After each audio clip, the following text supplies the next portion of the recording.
All right, morena koutou. Welcome to day 3 of this substantive hearing on PC12. We'll come to you in a minute, Ms. Campbell. Nice to see you.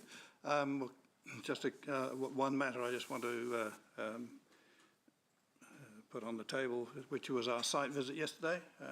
Our thanks to Mr. Thomas for an excellent guide. We did go out of school and go to the zoo and have a coffee at the zoo, which was a pleasant interlude. But in terms of where we went, we covered the whole gamut, and I'll just run through the gamut that we covered. So we went to Glenview, Hamilton East, Clyde Street, 5 Crossroads, Chartwell, Thomas Road, Rototuna, Te Awa Lakes, Rotokauri, Norton and Dinsdale. So covered all the nodes that we wanted to look at, as well as those 2 low-lying areas that have been removed from the density provisions. So in terms of property areas of submitters, we went through the McLeod Van Knighton Road, Dr. John Gallagher's property at Lake Road, TAL and Fonterra's Dairy, Te Rapa, Foodstuffs, Heafy Terrace in Glenview, various of KOs, and we'll hear more about that next week, and Pragma Holdings. And I think that was, and East. Yes, we went round. Yes, we certainly went round Lake Rotorua, not surprisingly. That was a lovely day, and it was fairly moist on the flats. Yeah, right. Anywhere else that we missed? I think that's about it. So I think we've done a fairly good, a fairly good shake of that particular jar in terms of having a look at those areas and familiarising ourselves. So that's a good base for us to proceed on. Today's going to be a short day, isn't it? Looking at the 2 parties who are presenting today. Yes, just a bit of a signal there. We will do a little bit of a debrief after this morning's session, but yes, we will be adjourning through till next week. And I think we have confirmed, Mary, that who am I thinking of?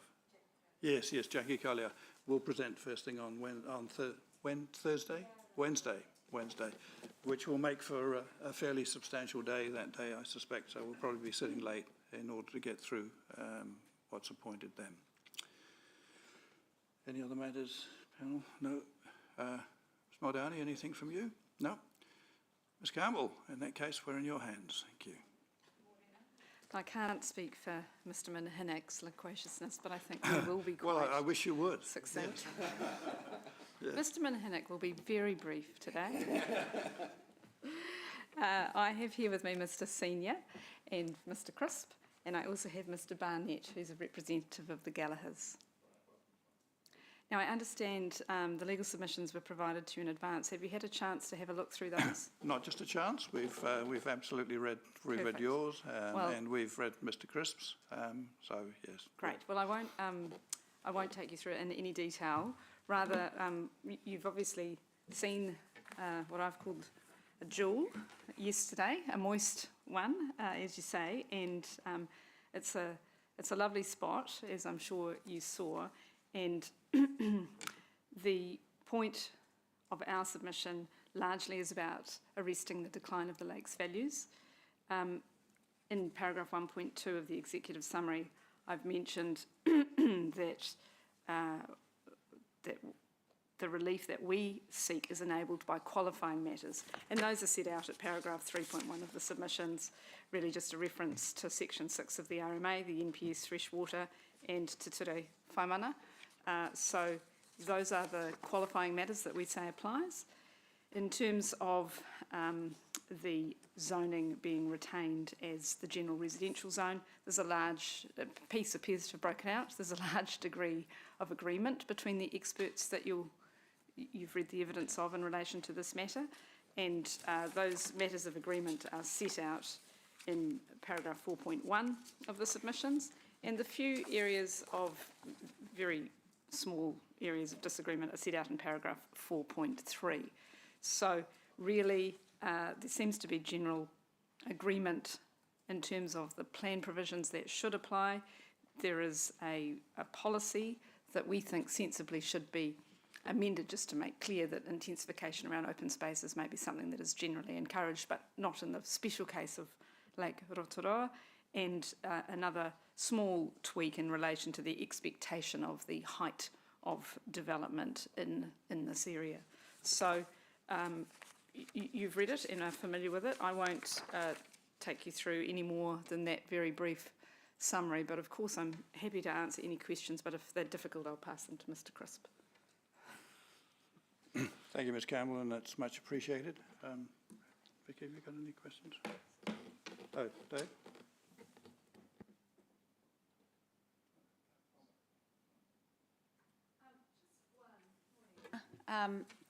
So and I'm not sure whether this is for you, Ms Campbell or Mr Crisp, but you just touched on it before in relation to the policy where you're wanting, except in the case of Lake Rotorua included. In your view, is it appropriate to single out Lake Rotorua? Are there other areas that potentially, by singling that out, that might be missed? Well, you'll have a much broader vision of what else might come, what other issues that might raise, so other areas. There is other more general wording that would certainly make us happy. We had certainly drafted that small exemption because that is sufficient for our purposes. I hear what you're saying in terms of, well, there might be other areas where for water quality reasons we also don't want to intensify development. And if that were the case, then you might need to look to a broader exemption. And you could certainly craft it in a way that said referred to the issue that you're trying to avoid, except where increased density isn't appropriate because of water quality issues, or you could name other areas. The exemption is sufficient for our purposes. You may have bigger fish to fry. Thank you. So just to be clear, there would be no objection from your client to it being broader. It's just at the moment you've drafted it just to reflect your particular relief. Thank you. All right, well, thank you for that. Well, thank you. I'll ask Mr. Crisp to address Right, briefly address his summary. Mr Crisp. Thank you, sir. Good morning, everyone. Welcome on this one anyway. Yes. Pardon? Welcome on this one. Oh, thank you. Not so much on the next. Sorry to interrupt. We have copies of Mr. Crisp's summary statement, which I'm not sure if we haven't seen those. You haven't received that, okay. It's good that Mr Senior's got something to do. He's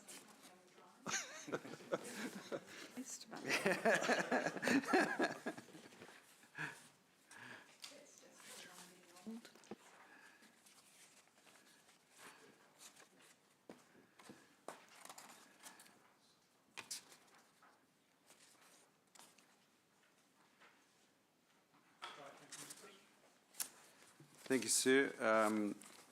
I think I could try and just sort of paraphrase, but I think it'd just be faster for me to read this. So, yeah, my full name's Mark Bulpert Crisp. My qualifications and experience are set out in my evidence of chief dated the 29th of July 2024, and I confirm my adherence to the Code of Conduct. So carrying on at paragraph section 2. In this summary statement of evidence, I summarise the main points discussed within my evidence in chief and my rebuttal evidence. I'll also provide an overview of Hamilton City Council's most recent position in relation to the zoning of the land around the southern half of Lake Rotorua, which has been detailed within the rebuttal evidence of Mr Mark Roberts, dated the 14th of August 2024. I note that the approach to residential intensification for the land surrounding Lake Rotorua has changed since Plan Change 12 was notified, with the notified version retaining the general residential zoning of that land. The zoning of the land only became an issue for my clients through the amendments to PC 12 that were recommended by Mr Roberts in his evidence dated 26th of June 2024 in response to submissions by Waka Kotahi and Kāinga Ora. Mr Roberts recommended that the land surrounding Lake Rotorua be rezoned to medium density residential zone. I consider that such a change was inappropriate and should be rejected. It was and remains my opinion that the general residential zone is more appropriate and should be retained for the land surrounding Lake Rotorua to the west of Pembroke Street and north of Lake Crescent. The following qualifying matters apply to the land surrounding the lake and enable the hearing panel to grant the relief that is sought by my clients. So firstly, to Turi Whaimana, I note that the Council's evidence focuses on potential effects of PC12 on the Waikato River, but does not provide an assessment of effects on Lake Rotorua, which is within the Waikato River catchment and equally covered by Te Turi Whaimana. Lake Rotorua is classified as a significant natural area, which is a qualifying matter, as the protection of areas of significant Indigenous vegetation and significant habitats of Indigenous fauna is a matter of national importance in accordance with Section 77L, was it I? Can't remember, I, of the RMA, as the protection of lakes from inappropriate subdivision use and development. And finally, the infrastructure capacity overlay is a qualifying matter as its purpose is to avoid adverse effects on the Waikato River, including its catchment, which is a matter required to give effect to Turi Whaimana and Section 6 RMA matters. So PC12, as amended in Mr Roberts' evidence in chief, would potentially cause an increase of impermeable surfaces, less natural soakage, and therefore increased contamination to stormwater flows to Lake Rotorua. It would also generate increased pressure on existing wastewater infrastructure in an area where there are known wastewater infrastructure capacity constraints. While I'm aware that the Council has proposed the infrastructure capacity overlay to apply to the land around the lake, this does not change the fact that increased development around Lake Rotorua creates additional demand for stormwater and wastewater services and ultimately places additional stress on already strained existing infrastructure. As stated in Council's evidence, infrastructure investment cannot keep up with the proposed pace of development.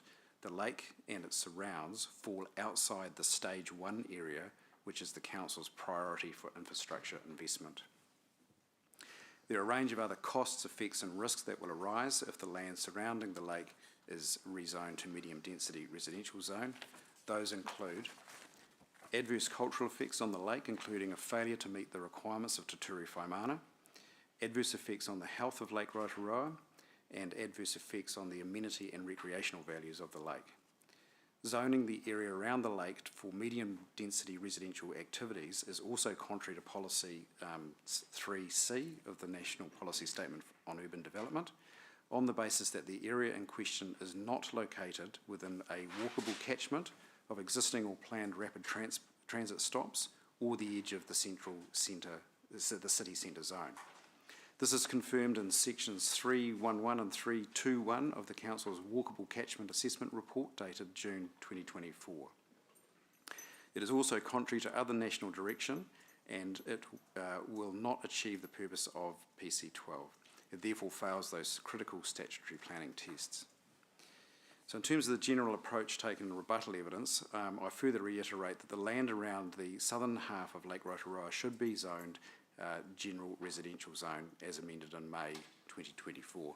So it's essentially just seeking to retain what was always there in terms of the actual zoning of the land.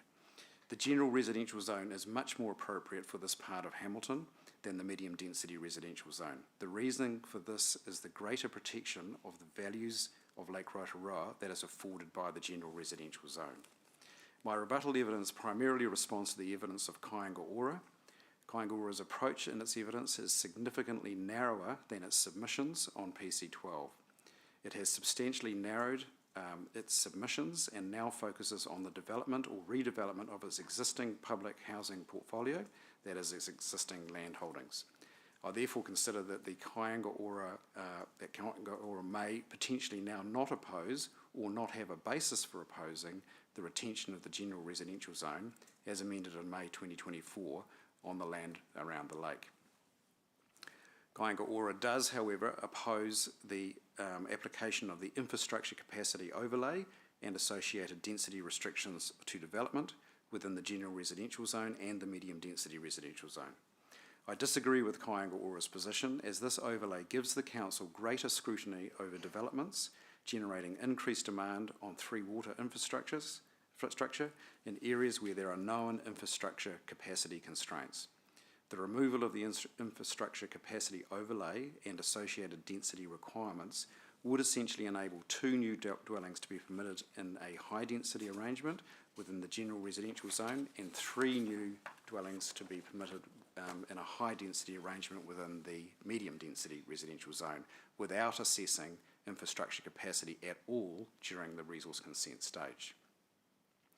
Enabling higher density development within an area subject to infrastructure capacity constraints will inevitably result in an increase of wastewater and thus additional stress on the already strained existing infrastructure.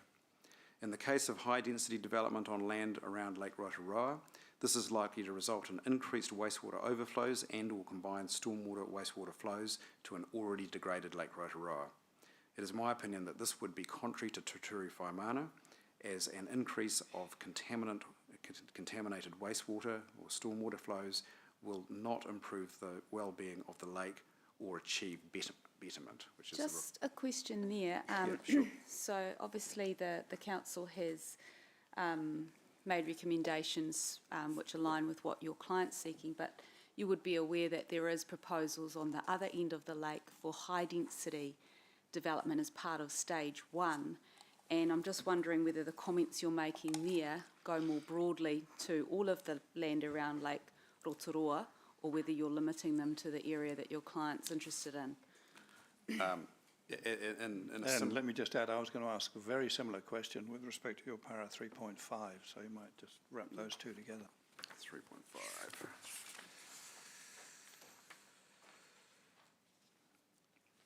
Yeah, sure. Yeah, so we've, like Ms. Campbell sort of stated, we've sort of obviously approached this primarily in terms of addressing the issues of concern to our clients. But I think you're absolutely right in terms of the points that we're making equally apply to other land that surrounds the lake. It's a fairly confined catchment because it's basically a small basin, and there's no reason why what I'm saying doesn't equally apply to areas further afield in terms of that. And I think Mr. Muldowney has alerted you to the fact that there is an outlet from the lake to the river. Irrespective of that, I take the view that in terms of my dealings with iwi is that the river is seen as one indivisible entity. So it's not just the body of water, it's the entire catchment and all its linkages to that. So the lake is part of the catchment and is covered by Te Turi Whaimana, irrespective of any hydrological connection.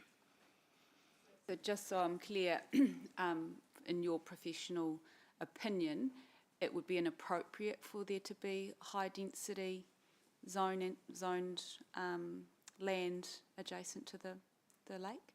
In the absence of appropriate infrastructure being in place. So if you've got the infrastructure in place that can cope with that density and not have an adverse effect on the lake, then that's a different situation. But the situation we are dealing with at the moment is that there are constraints on that infrastructure, and therefore increasing pressure on that constrained infrastructure is not a good outcome.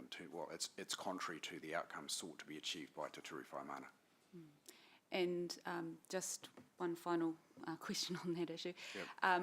Where, like with the areas of high density zoning, there's a road in between where the zoning is and the lake. Does that make any difference from your professional view? Between the zoning and the lake? Yeah, sorry, so there's high density zoned area and then there's a road Yes. that's adjacent to the lake rather than yes. it going straight down to the lake. Yeah. So in the case of Pembroke Street, the road actually follows the top of a ridge. So it's essentially a watershed in a way. So basically, the land to the west of Pembroke Street falls towards the lake. The land on the other side falls away from the lake. And in the case of Lake Crescent, it's a far more sort of flat environment. There could be some flow, but you're getting some distance away. But again, the first part of Lake Crescent, the flow is on the northern side of it. The flow is towards the lake. Yep. Okay, so I pick it up at 4.5. So overall, I also consider that the more restrictive provisions in the general residential zone are more appropriate for the development of land around the lake compared to the provisions of the medium-density residential zone.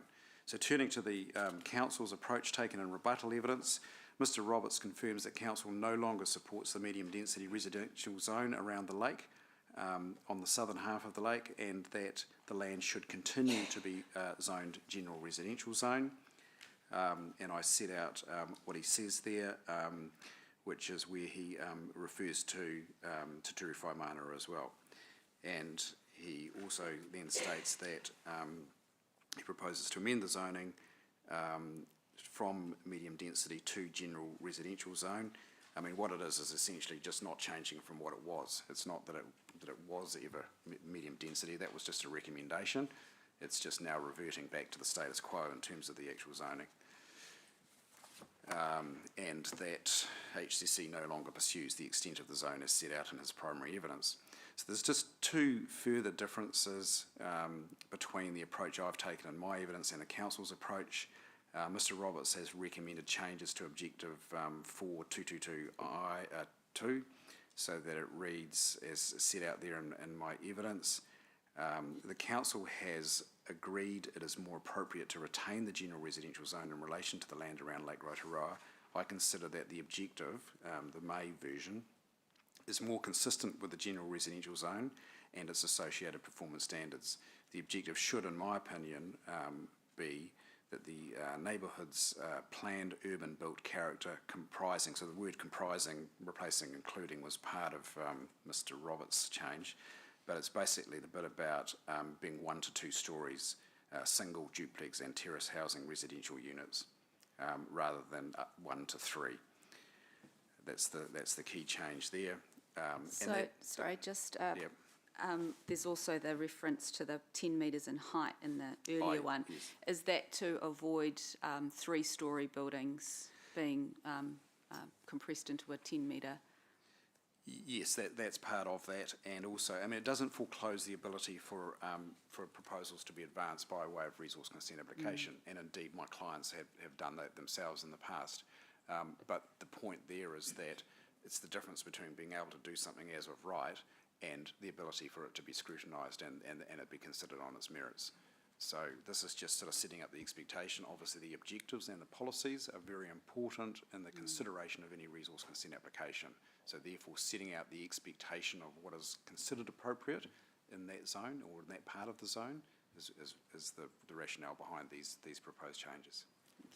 The change in wording, though, is quite significant. The change from predominant to comprise is quite a leap.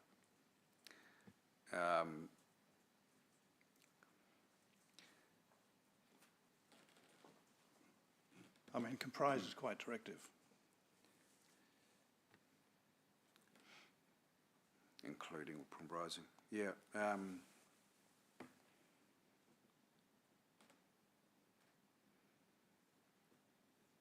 I mean, if that's what you're seeking, that's fine. I just want to be sure that's what you're seeking. That is, you know, we've focused on those qualifying matters in terms of, you know, the risks in respect of the lake. There is other amenity type considerations as well. So in my evidence, I've referred to the management plan that relates to Lake Rotorua and the reserve areas that surround that, and taken the view that it would be somewhat incongruous to have certain outcomes that you're trying to achieve, which obviously that management plan is limited jurisdictionally to the areas it covers. But then you have these anomalies in terms of the other areas that surround the lake, and if you had a completely different regime that is quite contrary to the outcomes you're seeking for those reserve areas, then you know, that sort of calls into question the appropriateness of one of those sets of provisions.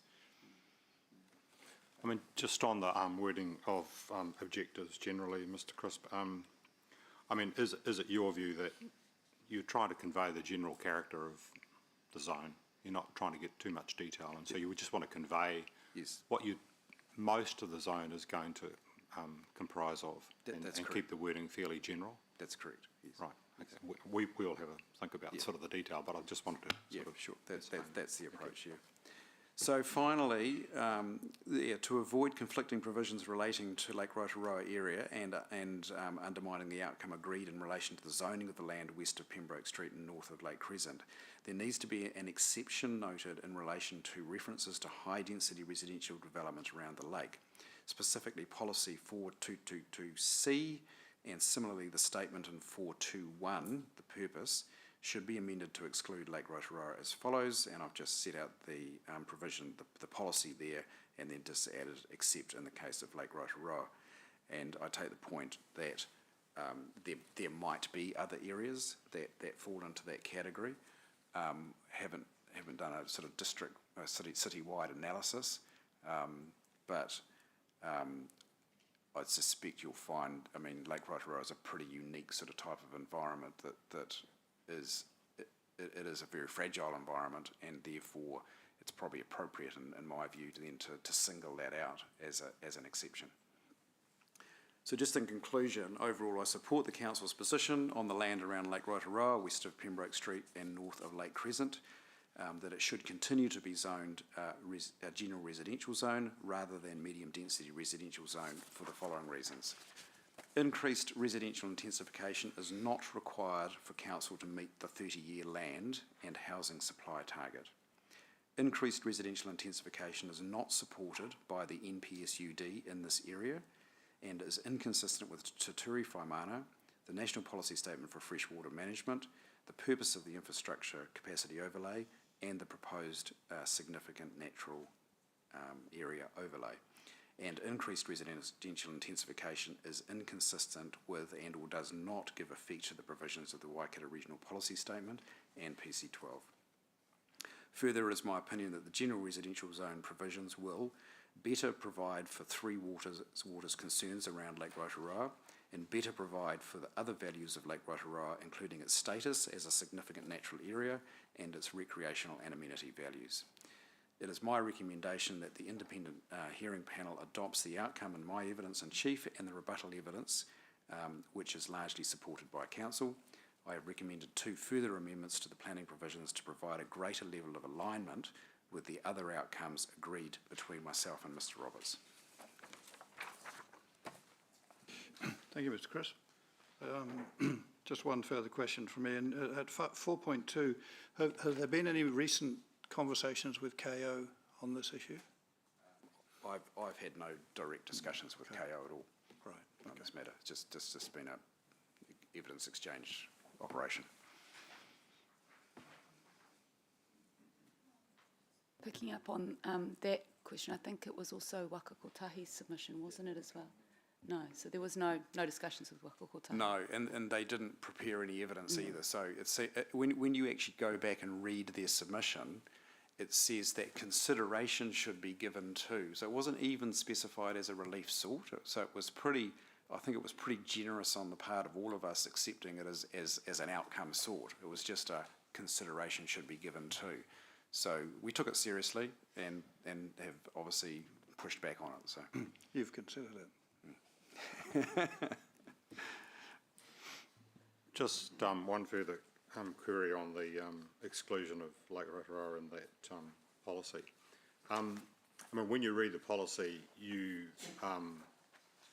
and back at 4.2.1, the purpose statement, you understand, you get the understanding that why high density is suitable against areas of open space and other areas of high social amenity. So that comes through. I guess what doesn't come through when you write the exclusion is why is it excluded? Yes. And I just wonder whether there's perhaps something else somewhere that needs to be included. No, I mean, it's not necessary. It's not suitable against areas that are subject to water quality issues. That's what you're saying, isn't it? Yeah, exactly. Yeah, I agree with you entirely, Mr. Sargent. That, I mean, sort of working a lot with urban designers is you increase your density where you've got open space to sort of compensate for your lack of space around your own individual dwelling and things like that. So as a general principle, it is entirely appropriate to have higher density where you've got open space adjacent. But you're absolutely right. It is, and so it could be except in the case of Lake Rotorua due to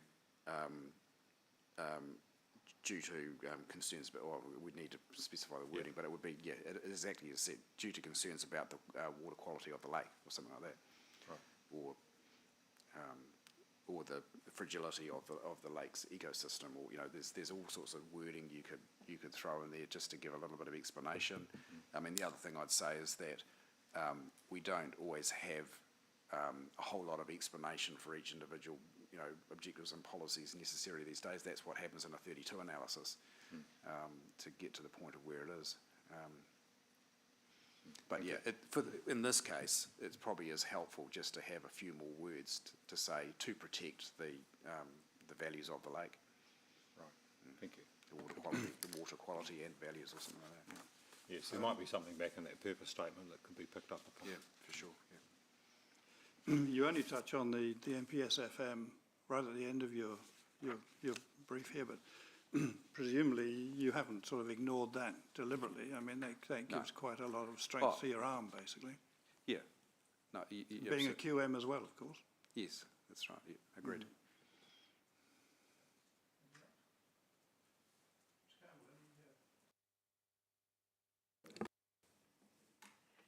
No, nothing further from me, thank you. I think, unless you have any further questions, I think we've traversed the issue. I'm sure you've understood it, so thank you very much for your time this morning.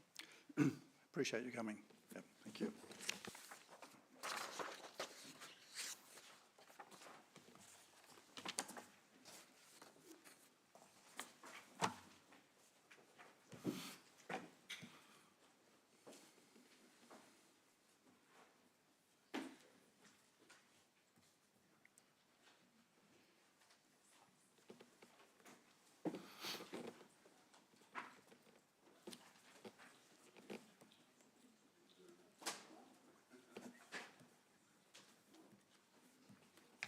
Okay.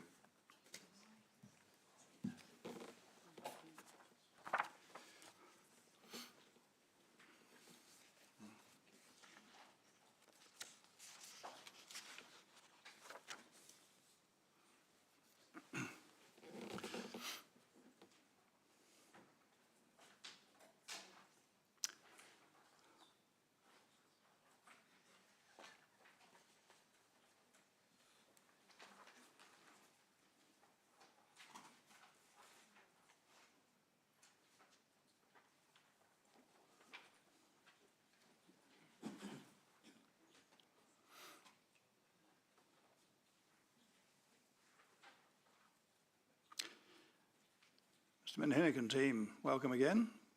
Yes. I think Mr. Crisp should change the colour of his tie, I think. For this one. Yeah.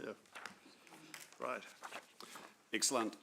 So as far as the presentation for Fonterra this morning, in terms of introductions, with me I have Ms. Morrow, and then we have Ms. O'Rourke from Fonterra. You have a statement of evidence from her, and then also a statement of evidence from Mr. Crisp.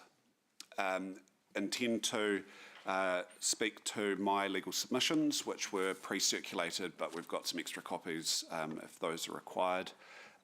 Ms. O'Rourke is then happy to speak to her evidence, but it may be that it's easier just to move straight through and have any questions of her. She's very happy to just take questions. And then Mr. Crisp has a summary statement reflecting on some of the more recent rebuttal evidence that's come in from some of the other parties.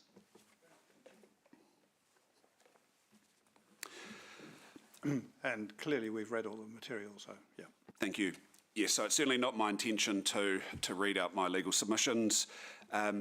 As we conveyed at the introductory hearing at the outset, Fonterra's key concern is appropriate recognition of reverse sensitivity. It certainly acknowledges the need for housing intensification. It's a question of where, or in particular where not, as well.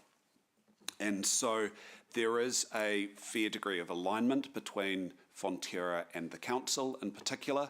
And in terms of the relief that Fonterra has sought, there's almost two categories. One is around consideration of reverse sensitivity, so that can be at either policy level or assessment criteria level.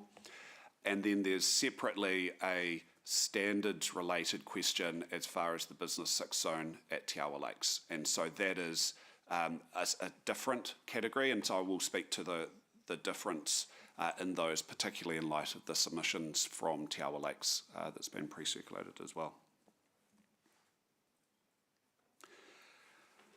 In Fonterra's submission,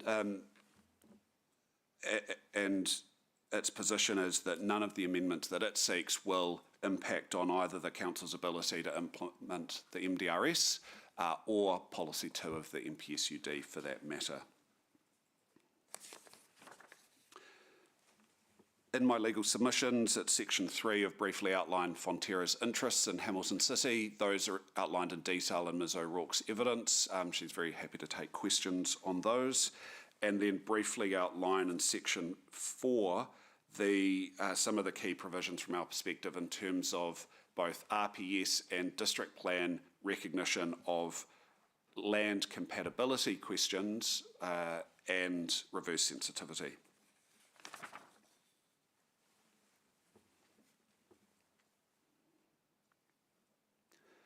In Section 5 of my submissions, refer to, as you'll no doubt have heard from various parties, this concept of well-functioning urban environments. And I make the submission that there are a lot of things that go into what constitutes a well-functioning urban environment. And so these questions of compatibility of land use and reverse sensitivity in my submission are absolutely a consideration there. And in terms of that first category of Fonterra's relief about at policy or assessment criteria level having recognition of reverse sensitivity, from in my submission, those are matters that can come in as related provisions.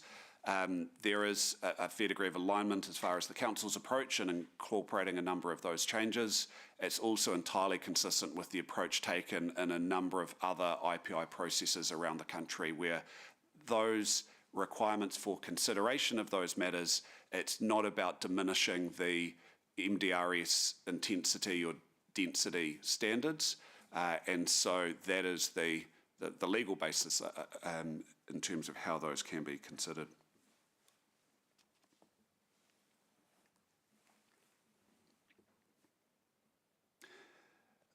I think the key additional matter that I do wish to address you on, though, is about Fonterra's relief in relation to Te Awa Lakes. Now, again, that in part is about having those reverse sensitivity considerations noted at assessment criteria or policy level.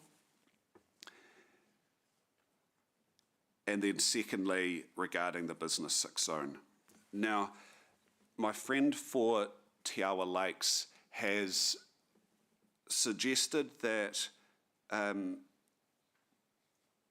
Plan Change 2 and the decisions there are somehow determinative of the issues as far as reverse sensitivity, and yet there's an internal inconsistency in the argument because then they go on to say, but because of this process we should be entitled to a whole lot of additional intensity. And you can't have your cake and eat it too and go, on the one hand, Plan Change 2 was the be-all and end-all and decided everything as far as the provisions and the outcomes to be achieved at Te Awa Lakes, but then to go, this changes everything in terms of density. Those questions around density and the implications of it as far as how that interacts with surrounding land uses is still a very real consideration. And so that's a key reason why Mr Crisp has sought change or recommended changes as far as greater recognition of reverse sensitivity there, because there is additional enablement. And Mr Crisp will take you through that, particularly in the context of the Business 6 zone. Just a question on that, Mr Manhag. If having heard it, we decide not to provide TAL with the relief that they're seeking there, does that mean that we don't need to consider the RS issue for present purposes? To the extent that if it were essentially the Plan Change 2 outcomes, where that got to through a consent order process, Fonterra was accepting of. And so it's not a case of relitigating those outcomes. It's more to the extent that there is additional enablement occurring through this process, there needs to be additional consideration.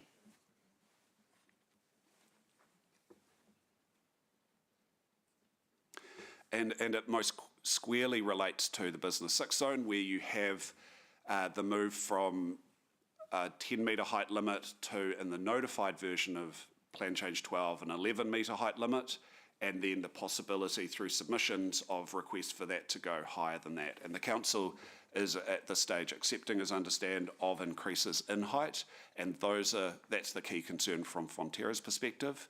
Its position is to seek that the provisions as notified are what your decision is. So that is an 11-metre height limit within that Business 6 zone.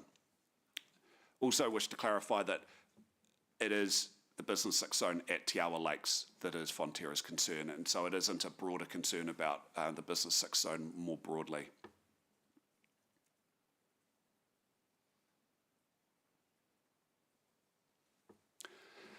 The legal submissions for Te Awa Lakes also raise issues in terms of scope and the Waikanae decision as far as what Fonterra is seeking. In my submission, that's entirely a red herring, in that Fonterra is not seeking any disenablement of what is in the operative plan. And so it is simply accepting the slight increase in height that the notified version had, but nothing further than that. And very happy to take you in further detail through Waikanae in more detail, but I imagine that that's not required. Well, not unless you have a completely different interpretation to Mr. Maldani, of course. Yes. And that wouldn't be the case. And so those were the key additional matters really beyond my written legal submissions, particularly in light of the legal submissions filed by other parties that I wish to address you on. And so very happy to take any questions or else, to move on to my witnesses. Just yesterday, I think I put a question to Council for Te Awa Lakes, just in relation to, what had changed. And you've clearly said, that the MDRS is the difference. There's an increase in enablement. I'm just wanting to check, to your knowledge, have there been any changes to the higher order plans or policy documents which are relevant for us to consider in that regard, in terms of the reverse sensitivity and the increased enablement? Or is it just that? Not from my perspective, no. None that spring to mind. And Mr. Crisp may be able to come up with something in the additional few minutes, but certainly there's no suggestion I'm aware that there's been some fundamental broader change beyond the MDRS changes that we're talking about. I can probably deal with that quickly now. There is one change that's recently occurred, is that Future-Proof has undertaken a review of its strategy, and that document has also now been elevated to be what is called a future development strategy. So it now has some statutory weight. And as a result of a submission that Fonterra lodged in respect of that review, there has been a strengthening of the provisions that relate to reverse sensitivity.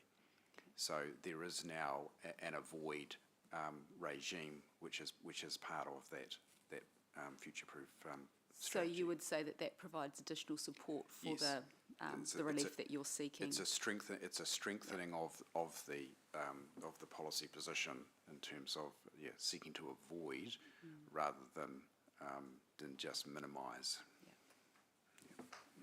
When was that FDS notified?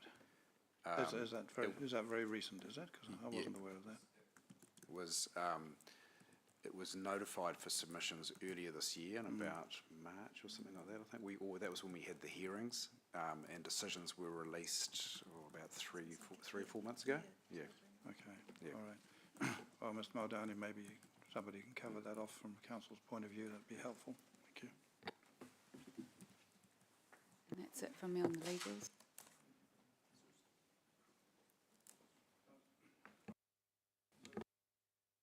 Thank you. So as far as Ms. O'Rourke, we're happy for it to go straight to any questions, unless the panel would like a short, couple of minute summary of Ms. O'Rourke's evidence. Yeah, let's have a summary rather than waiting for everybody to answer whether they want one or not. Yeah. Certainly.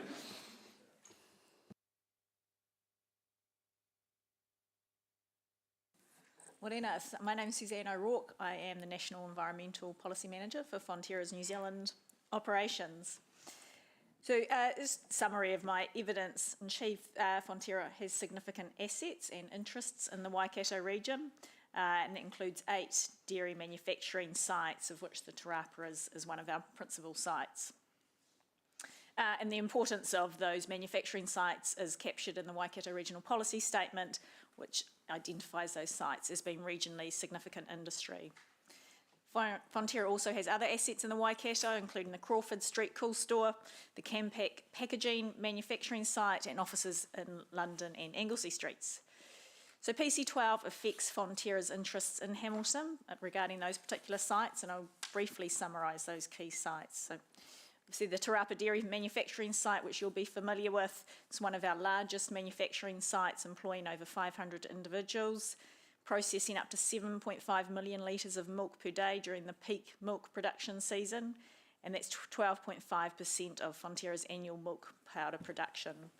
Products are shipped to international markets across Asia, South America, Africa, and the Middle East. The Crawford Street Logistics Centre is located is it Te Rapa Road? Anyway, located as part of the logistics hub that services Fonterra's dairy products. So it services both the Waikato and Bay of Plenty, operating 24 hours a day, 7 days a week, sending export containers to the ports of Tauranga. That site's a key site. It integrates with the Kiwi Rail network, linking up the Fonterra sites around the central North Island. It's a critical part of Fonterra's supply chain operations, and that rail network enables the traffic congestion and carbon emissions to be reduced. And turning to the Campak site, that's Fonterra's largest secondary packager of milk powders, packing more than 80 different Fonterra products for export across the globe. That site employs more than 200 people and was established in 1973. In terms of land use incompatibility and reverse sensitivity, this is a key concern for Fonterra. Land use incompatibility means that there is greater potential for reverse sensitivity effects to arise. Obviously, you're familiar with what reverse sensitivity effects are, but those effects are considerable for Fonterra and can stifle growth of activities and redevelopment at the sites. So those effects do affect Fonterra's operations, and many examples of those where they have taken place. Section 4 of my evidence provides a summary of some of those examples. I have another few that I'm currently working on, so it is a very real issue for Fonterra. And just of particular note there, Fonterra has an active appeal on the Hamilton City Council Private Plan Change 13, which has the potential for reverse sensitivity effects on the Crawford Street Distribution Centre and Campak site. So we're currently working through that issue. At a high level, Fonterra has been acknowledged, supports greater housing choice and affordability, and recognise that as an important part for Hamilton City Council's growth. And we support the provisions of PC12 that manage reverse sensitivity concerns. But as noted, we have concerns about the Te Awa Lake proposals and the potential for that to create additional reverse sensitivity effects for the, in particular, Te Rapa operation. And those changes will be addressed in further detail in Mr. Crisp's evidence, and happy to take any questions.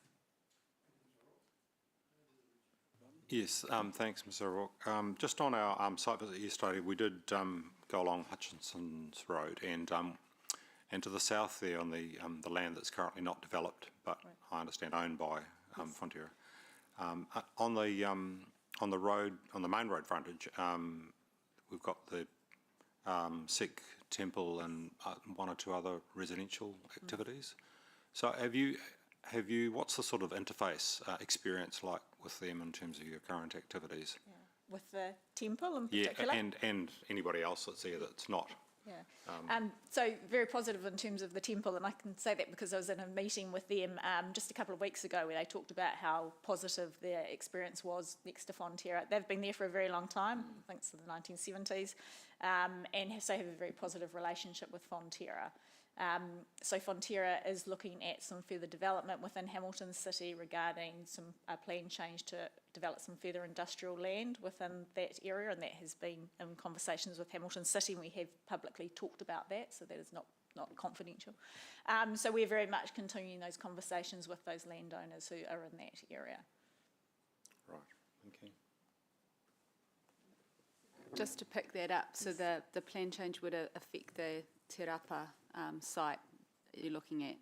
So it would involve land to the west of the manufacturing site. So land that's been previously sort of called the Te Rapa Farm. So it's a parcel of land that has, it's Hutchinson's Road. I'm sorry, not Hutchinson's Road. I won't get the roads exactly right, but it's a large piece of land that runs sort of in a north-south type arrangement, to the west of the manufacturing site. So that would provide for, it's currently zoned deferred industrial, so it would seek to lift that deferred and make it a full industrial zone. And is that any closer to Te Awa Lakes? Or about the same? No, well, not any closer than the Te Rapa manufacturing site. Halfway. And then when we were on our site visit, we obviously saw that, there's been a bit of a centre developed at Te Awa Lakes, but there doesn't appear to be any houses. Just wondered whether there's been any complaints from the businesses or anything so far in relation to that interface issue. Right, so complaints from the existing businesses at Te Awa? No, not that I have heard of. Last time I spoke to the Te Rapa site, it seems to be the complaints are more from people across the river on the other side. So no, not aware of any complaints there. Okay. And any recent discussions with Te Awa Lakes in relation to the relief they're seeking? We have ongoing discussions with Te Awa on a number of things, including that plan change, and they did make contact with us a couple of weeks ago now, and we responded to them around what our key concerns were, particularly around the business zone 6, and so we exchanged those emails but haven't had anything further since then. Thank you. Yes, good morning, Mr. Rourke. I have a question regarding any pattern that you might have been noticing in terms of complaints, reverse sensitivity complaints for the dairy factory at Te Rapa. Right. Presumably it's a 24-hour operation there, and I would wonder whether there's likely to be more concern with houses and people's sleep rather than commercial enterprises where people are there during the day, there's lots of things going on, they're not trying to get to sleep. Would that be a sort of a reasonable generality? I think that would be fair, yes. I think from what I've seen, those who live in an area, who are there and feel a much greater connection to that area are more likely to be sensitive to existing industrial activity than those who may come and go during the day, say 5 days a week. So, And that would be particularly related to later at night, perhaps, when things should be quiet and for them to get to sleep? Or? Yeah, well, obviously, in relation to reverse sensitivity effects for noise, that would be the case. Odour may be more likely to be something that could occur at other times of the day. Has odour been an issue at all for the Te Rapa factory? Just trying to remember when the last one. There might have been one, I think, that we were involved with the regional council maybe a year or so ago from someone across the river. Okay. Yes, so I could think of maybe one in the last few years. Okay, thank you. Sorry, just one question for me. 3.6, where you identified other assets in terms of the Crawford Street Logistics Centre and the Campac site. Are those two also in Business 6 zones, or are they in different zones? No, they're not in Business 6 zones. Okay, so the relief that Mr. Crisp is seeking won't affect those two sites? No. And there are no issues, I mean, apart from your contretemps with PC13, there's no other issues, reverse sensitivity issues on those sites? No, not. Thank you. Just a couple of additional comments from me that the Fonterra's position in relation to the Business 6 zone is certainly not about trying to disenable business and commercial activities. It is the combination of the additional height coupled with the change to have as a permitted activity residential at above ground floor level. And so Mr. Crisp will speak to that and some further thinking he's done as far as alternative relief that would address Fonterra's concern whilst not disenabling activities that Fonterra is not seeking to as well. So he'll surely speak to you on that.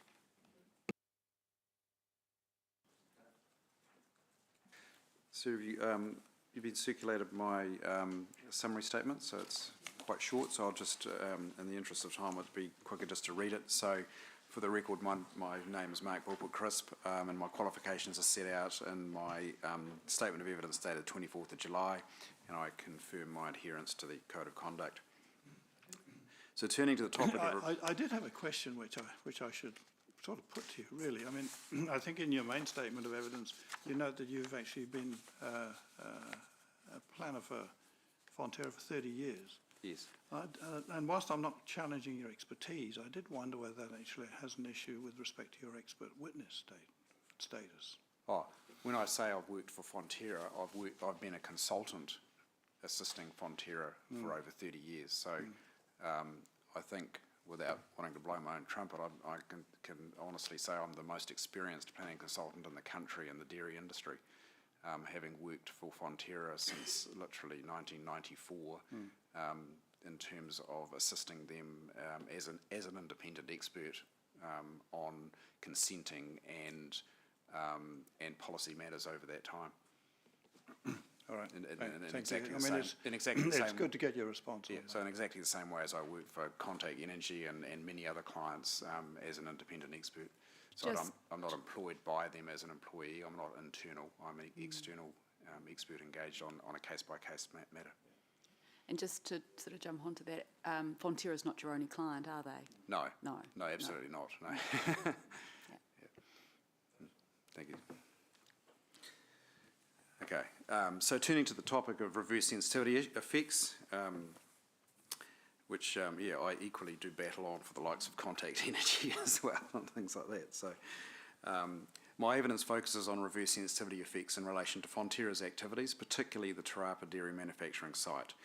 One of the most fundamental and well-established principles of sound resource management planning practice is the separation of incompatible activities. The emergence and recognition of reverse sensitivity effects as a type of effect has only occurred, in most instances, because the basics of sound land use planning have not been implemented, i.e. incompatible sensitive activities have been allowed to develop or expand or intensify in close proximity to pre-existing industrial activities or major infrastructure.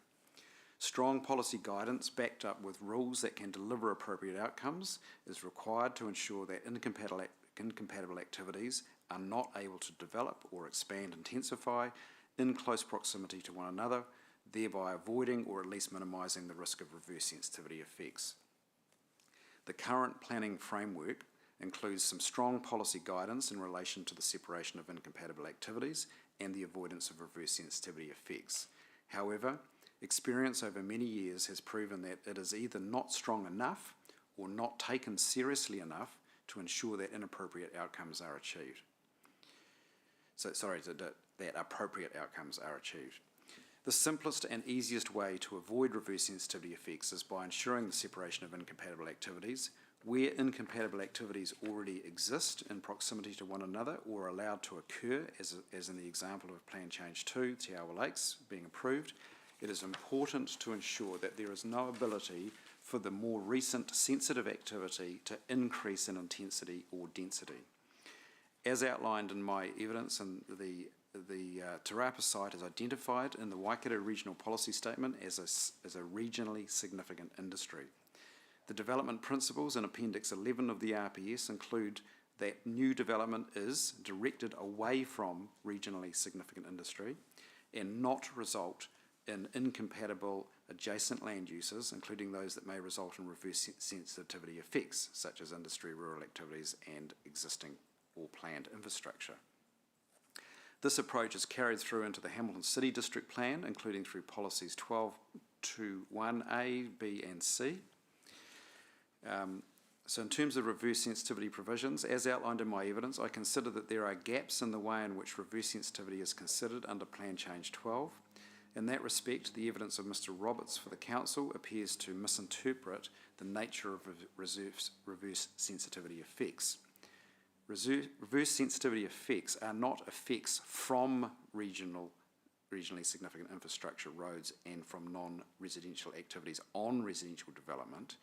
Reverse sensitivity effects are effects on existing lawfully established activities, such as regionally significant infrastructure, roads and other non-residential activities that arise from conflict, such as complaints and objections, from more recently developed land uses that are sensitive to the existing activities, such as residential activities. It is my opinion that the current provisions in the Hamilton City District Plan are not sufficiently strong enough to ensure that reverse sensitivity effects on large-scale industrial activities, such as the Te Rapa site, will be avoided. I consider that the following amendments should be made to Chapter 4, Residential, to address this. And I've set out there, the first one is Policy 4122D, where it talks about new buildings and activities shall mitigate effects on and from regionally significant infrastructure. And in my view, there's no reason why that should be limited to infrastructure. That should also include and existing non-residential activities. The next policy is residential land uses should be managed to avoid the potential to the change from potential to unreasonable is a change that I think Mr. Roberts has made, so that's not my change. The change that I've made is again the same change as the previous one, is to add a reference to and existing non-residential activities for the same reason.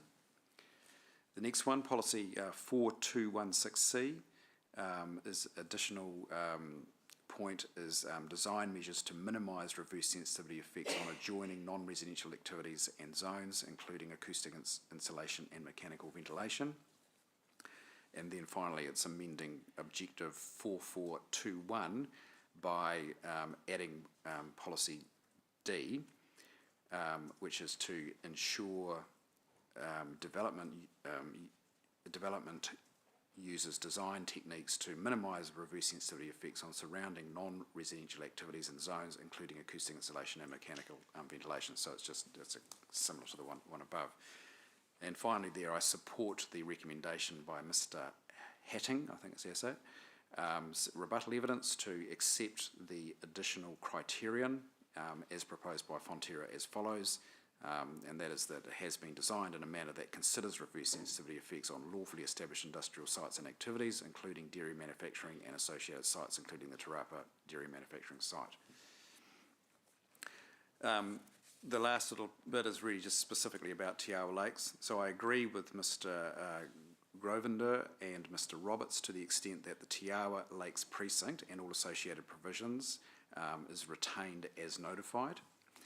As set out in Attachment A of my evidence, I consider that the following new policy should be included in relation to Te Awa Lakes, that reads, the development ensures reverse sensitivity mitigation measures avoid or minimise effects, including reverse sensitivity effects on lawfully established industrial sites and activities, including dairy manufacturing and associated sites. I do not agree with the recommendation by Ms. Junqueira that the height limit be 16 metres or 18 metres in the Business 6 zone, whereas it is adjacent to the medium density residential zone, at least insofar as it relates to the Business 6 zone in the Te Awa Lakes precinct. So I've referred to 16 or 18 because the recommendation was for 16, but when you read the track change version of the rule, it comes out as 18. So I think one of them is probably just a typo. The rules of the Business 6 zone allow residential activities above the ground floor as a permitted activity. The proposed increase in height limit would therefore allow a greater number and density of residential units in proximity to the Te Rapa site, which is the heaviest industrial site in Hamilton City. As an alternative to retaining the 11 metre height limit, the concerns addressed above could be addressed through the status of residential activities above ground level within the Te Awa Lakes precinct of the Business 6 zone reverting to restricted discretionary activity rather than as a proposed in Plan Change 12. So they just to explain that a little more, the current operative regime in terms of the rules that ended up there as a result of Plan Change 2 have the residential activities as a restricted discretionary activity. Plan Change 12 has now amended that to make above ground residential activities a permitted activity. And that combined with an additional 7 metres means that you could have essentially 2 more stories of residential activity. So it's sort of like it's one or the other. Either keep the height limit down or change it back to restricted discretionary. So that's the sort of two alternatives, if you like. And then just finally, there was some Plan Change 13 sort of been traversed in the evidence, and I agree with Mr Roberts on that matters that are subject to appeals on Plan Change 13 should be resolved in that context and not in this context in relation to Plan Change 12.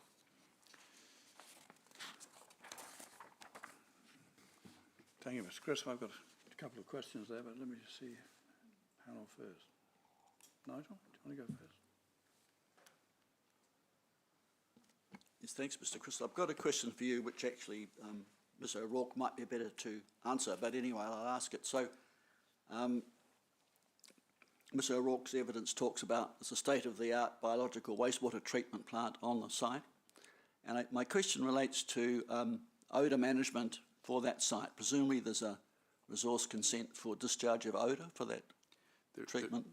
Yeah, there is an air discharge permit relating to the site. There's actually, there is, yes. And is there specific odour control by way of enclosures and biofilters or anything like that? Do you know? There is a condition requiring that there shall be no objectionable offensive odour beyond the boundary of the site, which is the absolute standard that every air discharge permit for a site like this receives. Yep.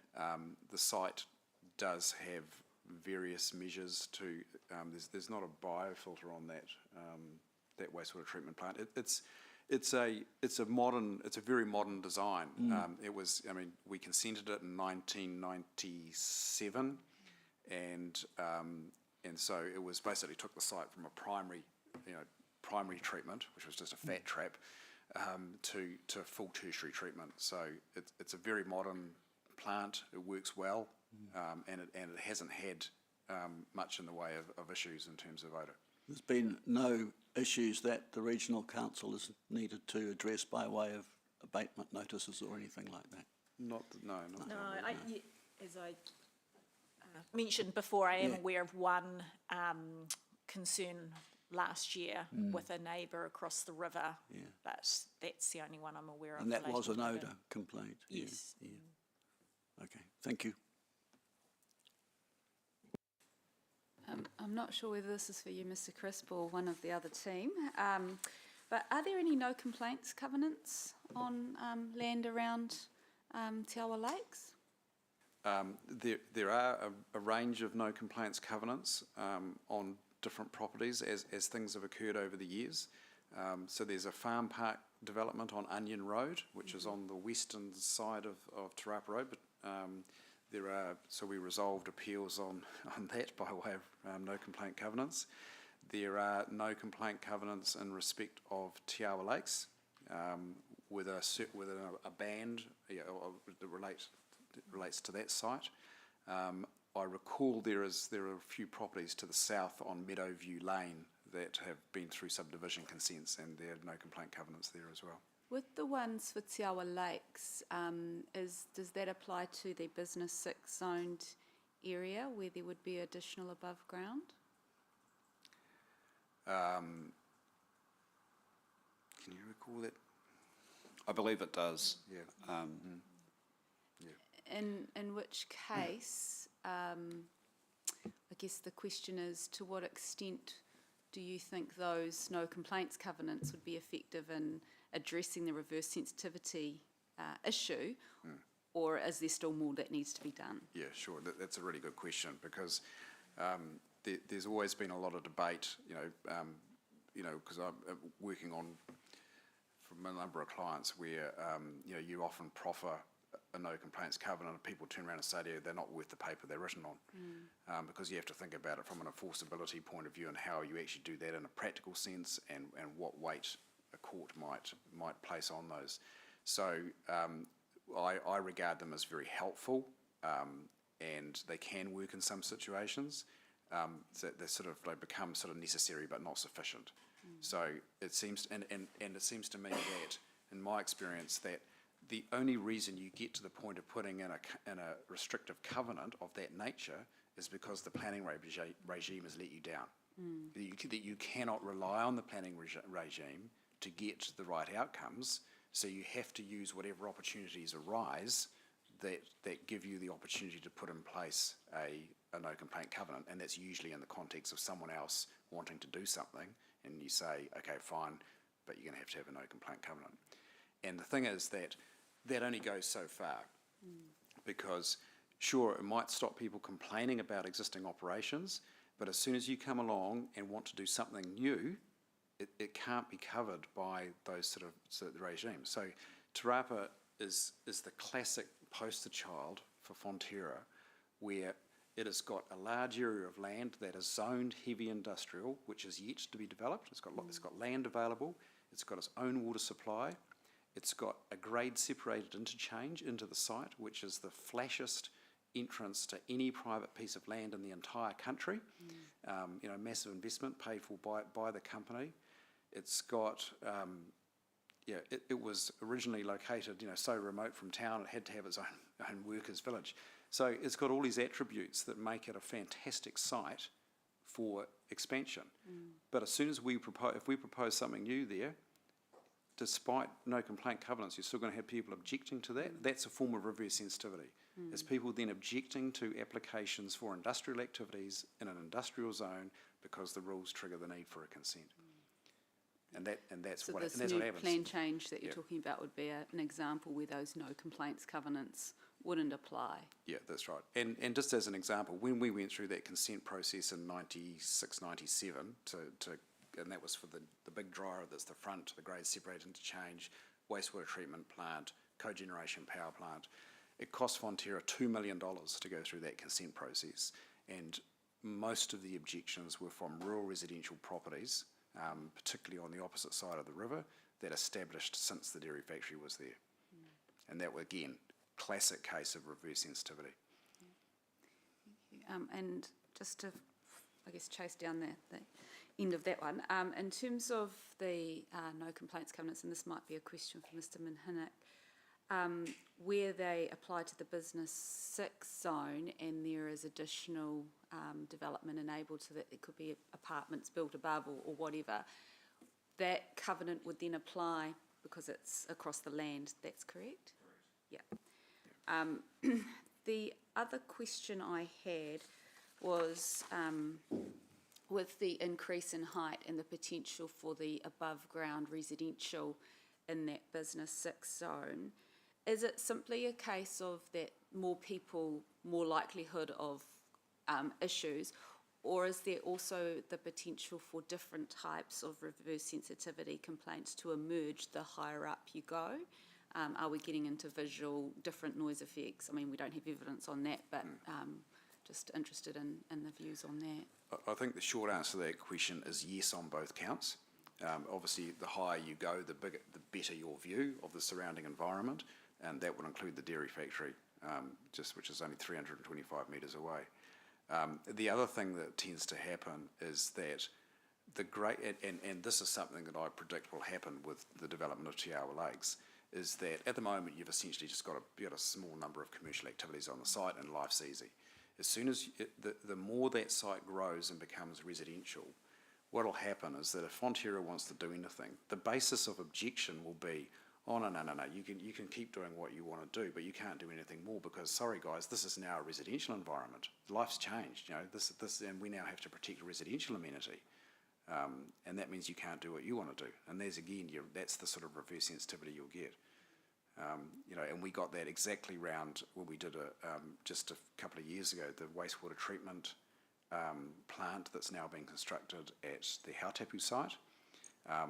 So that was limited notified to a 1 kilometre radius, and that was exactly the argument that people presented to say, despite that factory having been established in 1884, well over 100 years ago, people ran the position saying, oh, sorry, mate, this is now a lifestyle block area and the dairy factory should relocate somewhere else. That's what we get. and it's the cost of all that process and all that objection and having to deal with it. And that's the reverse sensitivity effect.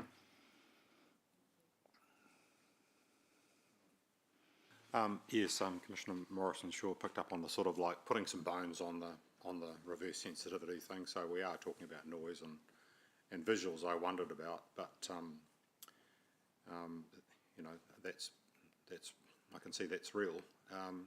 In terms of the noise, with that separation distance, I mean, if you were to develop, you know, right to the north, is the separation distance of the road and the setback that's for the business 6 zone in place, is that going to be sufficient to achieve suitable noise standards, or just to finish the question, or is it simply the fact that people fear this, and therefore they go to entering the process of objecting? Yeah.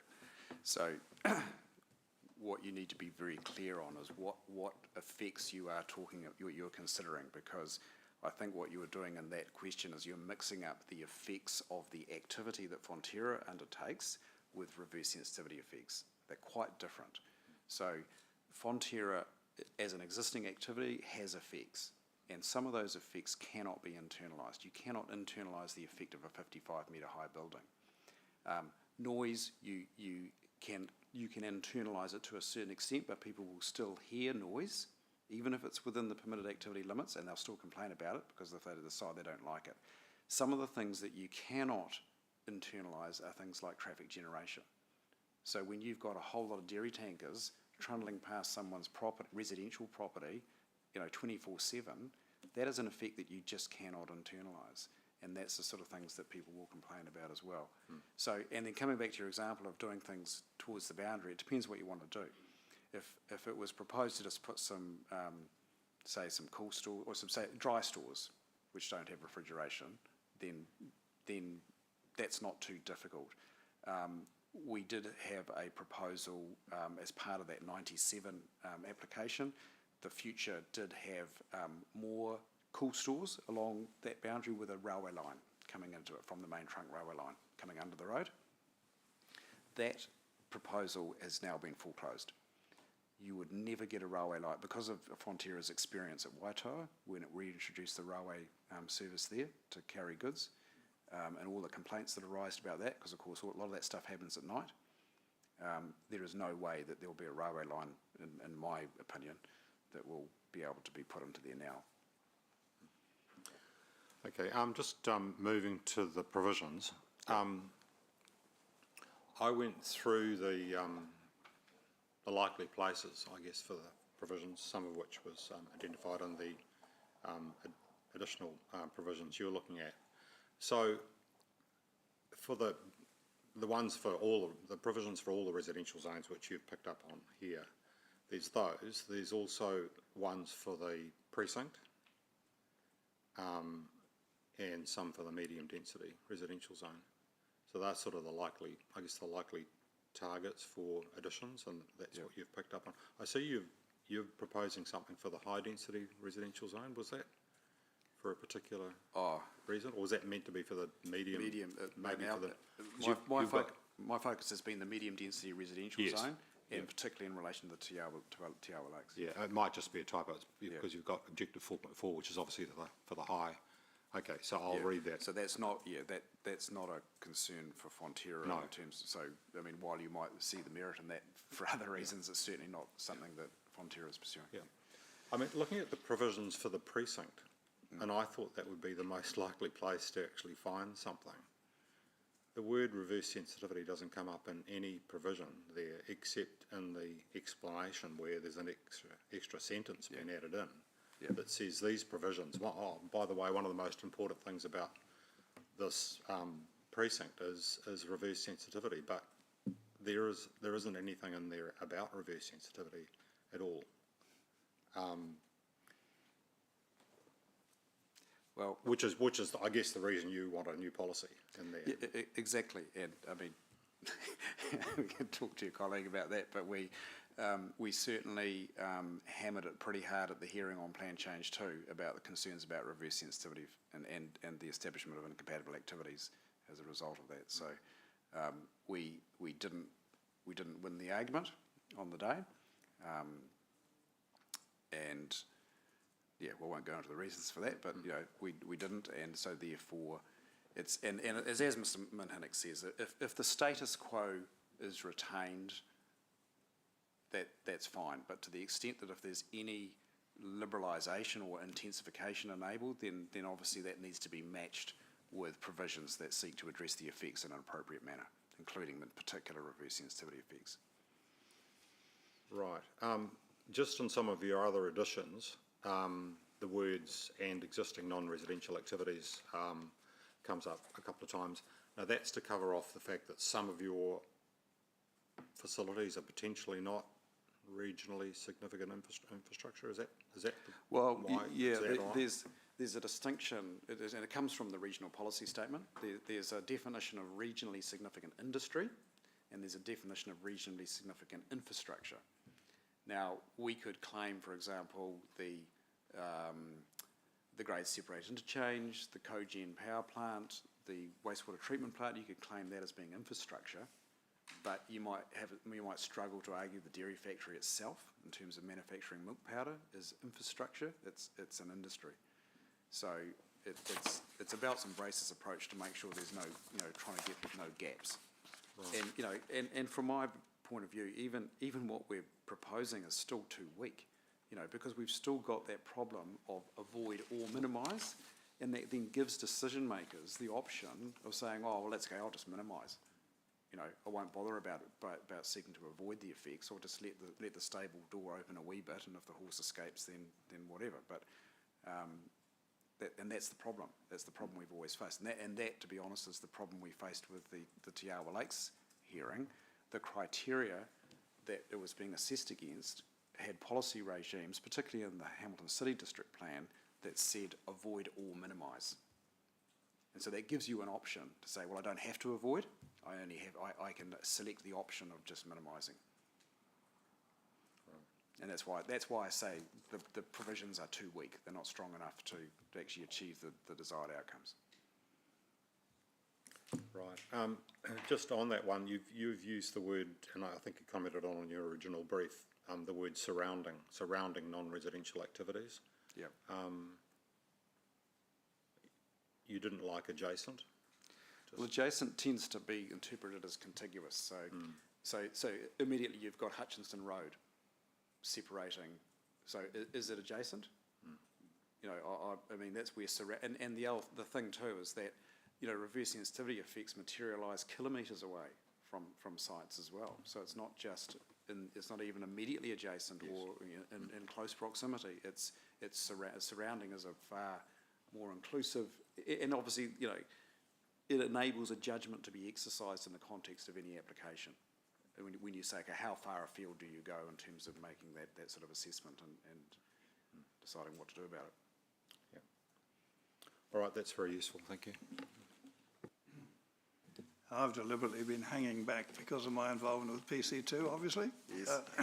So I'm not going to go onto those particular issues, but I do just want to in terms of the and I agree with you. I mean, even your amendments on the policies aren't going to solve the problem. I mean, I just accept that as axiomatic, basically.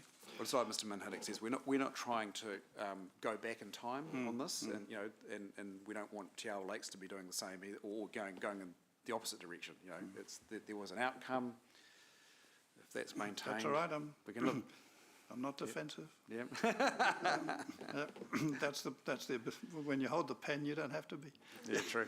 But I just wanted to just take you to some of the wording in the policy that you're proposing and just clarify what it is that it actually means. Just looking at the first one, 4122D, your amendment there, you've got shall mitigate effects on and from, and I just wondered what the and from meant. Yeah, so that's part of the existing policy. And if I was it makes no sense to me. Yeah, no, it should say new activities shall mitigate effects on regional. Yeah, the and from should go. That's where the discussion I was having with Mr. Sargent is we've got to be very clear. What is a reverse sensitive effect? I'm very clear, so don't worry about that. Yeah. So you would be happy if the words and from were actually deleted, removed. correct? Yes, okay, sir. Fine, thank you. If you go down skip one and the next two, include the words on adjoining blah blah activities and zones. How do you have a reverse sensitivity on a zone?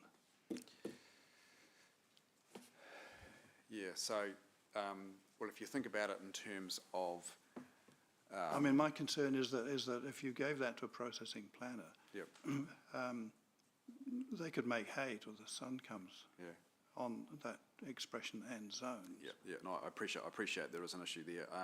It's, I guess, if I explain it from the point of view of the Te Rāpara location is a good case in point, in that if you, understanding that that whole block north of Ruffles Road was brought into the city from Waikato Yeah. District on the basis that it would be industrial zone. And so so leaving aside Te Awa Lakes, what you have is the Te Rāpara industrial zone applies to the Te Rāpara dairy factory site, and the land surrounding it on three sides is Te Rāpara, is a deferred industrial zone. So the effect on the zone in that instance is if someone wanted, say for argument's sake, someone wanted to develop a retirement village on Meadowview Lane. So then or even on a site adjacent to it, which wasn't in that zone. The effects on the zone would be that sensitive activity would compromise the ability to develop the zone for its future intended purpose. So if you've identified an area for future industrial activities, and you're now then allowing incompatible activities to occur adjacent to that, or even within it, you know, for my Meadowview Lane example, you would be having an effect on the integrity of that zone. Because it's what that zone provides for in terms of future activities.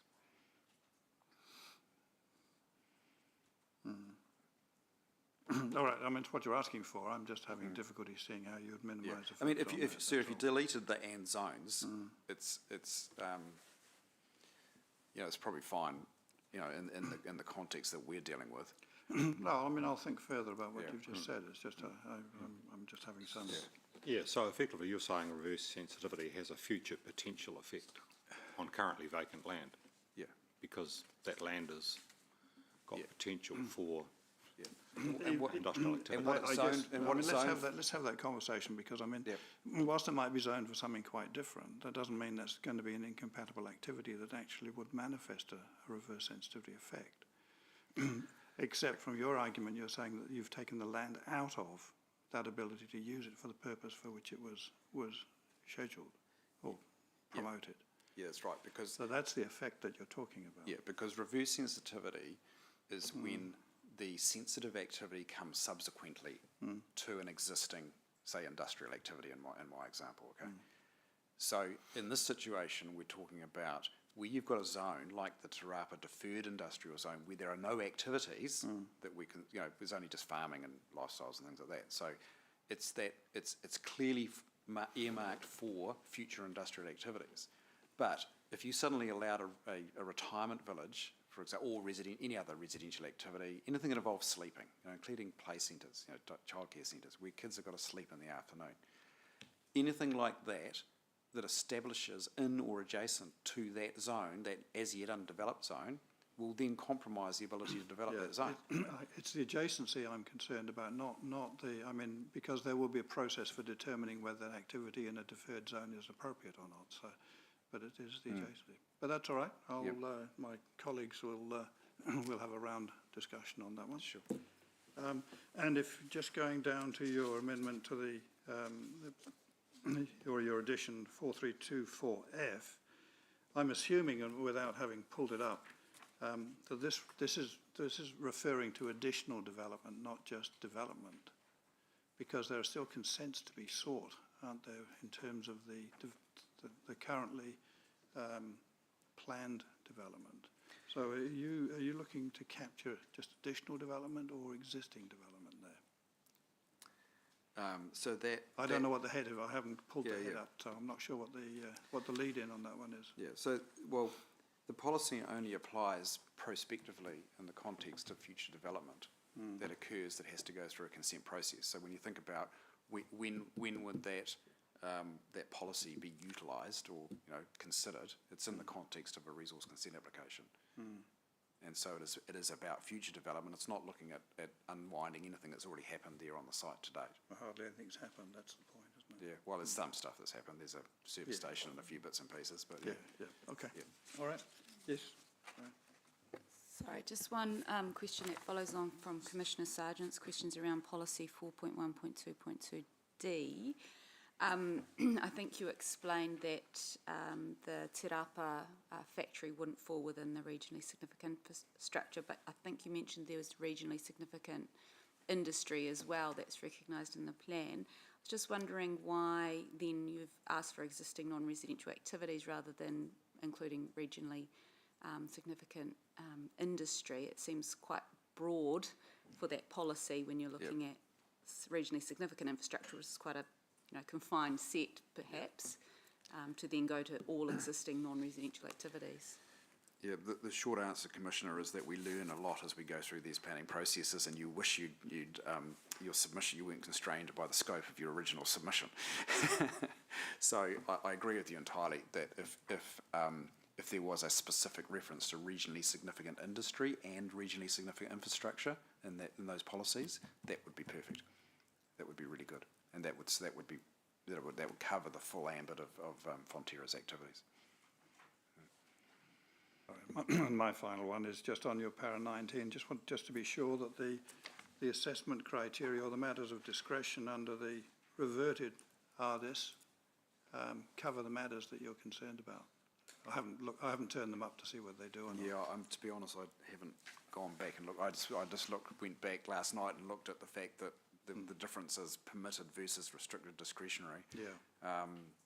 Yeah, well, come back on it. Have a look at it and come back if you. Yeah, I can. Yeah, but I think you can be safe in the knowledge that that was an outcome of Plan Change 2 that we settled on, and so if that regime is retained, then we happy. Well, no, I won't say happy. You accept. We live with it. We accept it. Accept.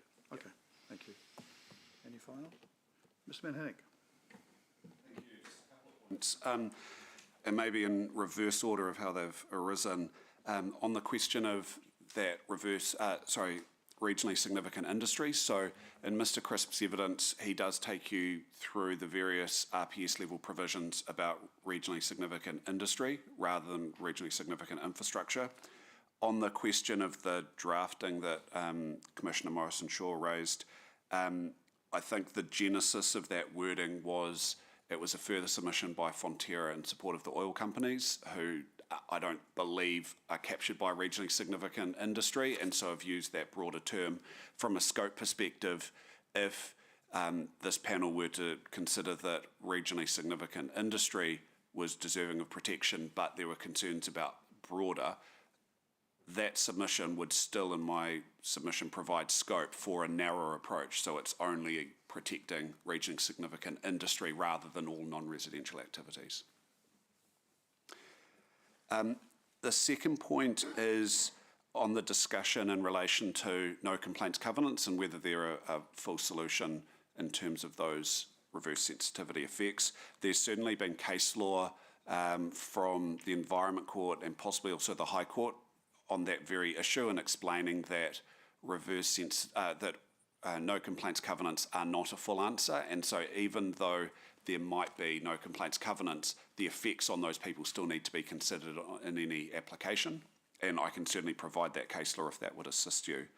And I guess while running the risk of getting into providing evidence myself, but I've got a recent experience at the moment with a quarry proposal where there are neighbouring properties that are subject to no complaints covenants who have provided submissions or feedback on that proposal, and it's a challenging process in the timeframes that a resource consent is being considered to actually get those addressed and removed. And so that goes to those very issues that Mr. Crisp was addressing with you.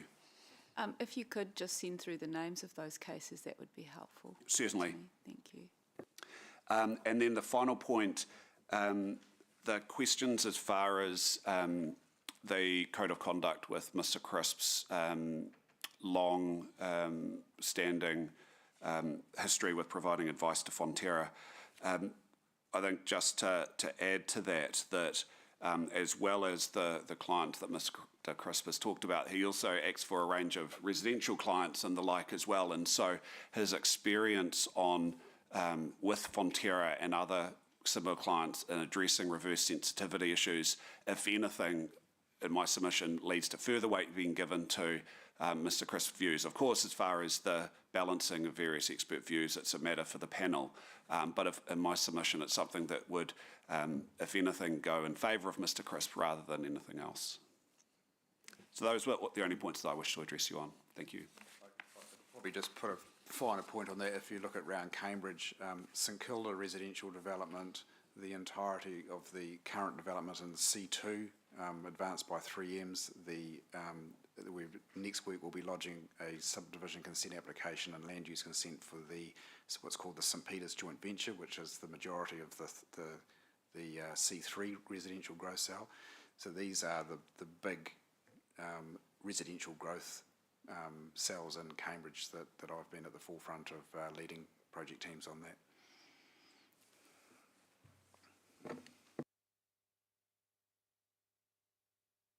All right, thank you, Mr. Mayor and Fonterra team. Thank you very much.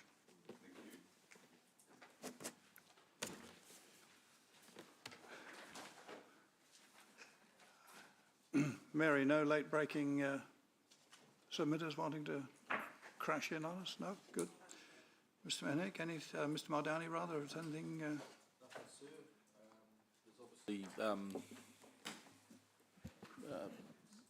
matters arising today that I'll close on, but nothing you need to hear from me now on.